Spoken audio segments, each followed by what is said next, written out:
Welcome to this edition of Capital Dateline, the award-winning statewide public affairs show, reaching 6.4 million cable households on Sun Sports. Host Steve Wilkerson brings you interviews with Florida's leaders, whose decisions and opinions touch your life every day. From the governor and legislative movers and shakers to the media and public educators. And now, the cable industry of Florida and the Florida Cable Telecommunications Association are pleased to bring you Capital Dateline. Welcome to Florida Newsmakers. Today we focus on two issues that have received national attention for Florida. First, restoring felons' civil rights. For decades, if you were a convicted felon in Florida, the chances of getting your civil rights restored were virtually impossible. Now, under a new state rule championed by Governor Charlie Crist, the rights of some ex-offenders are being restored, except for sex offenders and murderers. We'll explore this significant change in policy in the first segment of our show. In the second segment, we take a look at an effort by State Senator Tony Hill of Jacksonville and the Music Educators Association of Florida to replace the state song with a new one composed by a Floridian and selected by a statewide vote of Floridians. But first, felons' rights. Until April 2007, if you were a convicted felon and had served your time, your chances of having your civil rights restored were low because it required you to apply to the state cabinet in Tallahassee. It was a cumbersome process that could take decades, so most felons simply didn't try. Now, thanks to Governor Charlie Crist and the Florida Clemency Board, a new set of rules have passed that makes it much easier to restore the rights of most ex-offenders. The rights to be restored: the right to vote, serve on a jury, and apply for a professional license. What's behind this new rule? What impact will the new rule have on the thousands of felons who have been released? We'll discuss these issues with two prominent state legislators, State Senator Frederica Wilson from Miami-Dade and Representative Yolly Roberson of North Miami. These legislators recently organized a public meeting that brought together hundreds of felons seeking to have their rights restored and state officials who could help them carry out the process. We're pleased to have with us Senator Wilson and Representative Roberson to tell us about the statewide effort to restore the civil rights of felons who have served their time.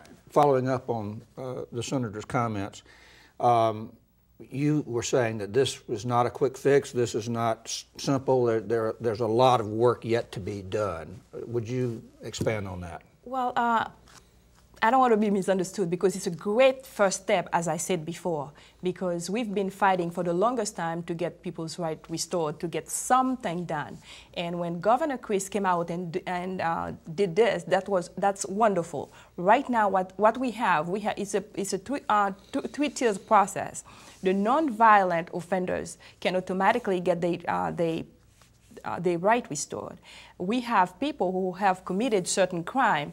They have to apply. There is a process, and that's where it comes. The process becomes a little bit difficult because when you apply, you have to be. There has to be some investigation conducted by the Parole Commission, and that takes manpower. We have over 300,000 people in the state of Florida who cannot work in this time of economic downturn that we have right now. So that's create problem. Family depend on them. I have a lot of college students who who committed some kind of drug offenses and they graduated from college and cannot work. They have to apply. Some of them are automatically restored because the Secretary of Correction can, upon leaving the prison, complete the application for them and they get the certificate back at home. Others, if they deny, they have to go back before the clemency board and so on. So they have work to do. And the most important thing, I commend you, Steve, for what you're doing, for what your TV program is doing by bringing awareness. It's incredibly important to bring awareness. A lot of people, they know about the process, but they don't know where to start. And the summit that Senator Wilson and I organized in Miami, people came in and there were people who had been committed minor crime, cannot work. They cannot have their license restored. So nurses cannot work. I have teachers that are their rights are restored, but some employers who do not understand the process do not want to hire them. So we have a lot of work to do, unfortunately. But we, Senator Wilson and the delegation, we are planning on having another one at the Orange Bowl, because the need is there. People just don't know.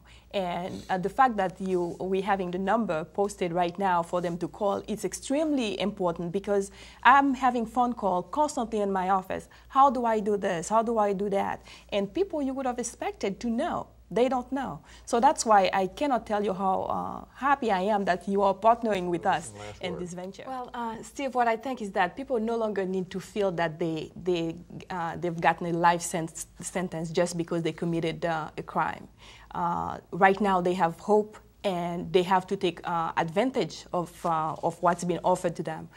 This is a fantastic first step, and we're really grateful to Governor Chris for having the courage to step forward and do the right thing. And we need to go further. We need to go further. And one more thing that I'd like to say is that we do not cut the budget of the parole board, because the parole board, they do the investigative work for the clemency board.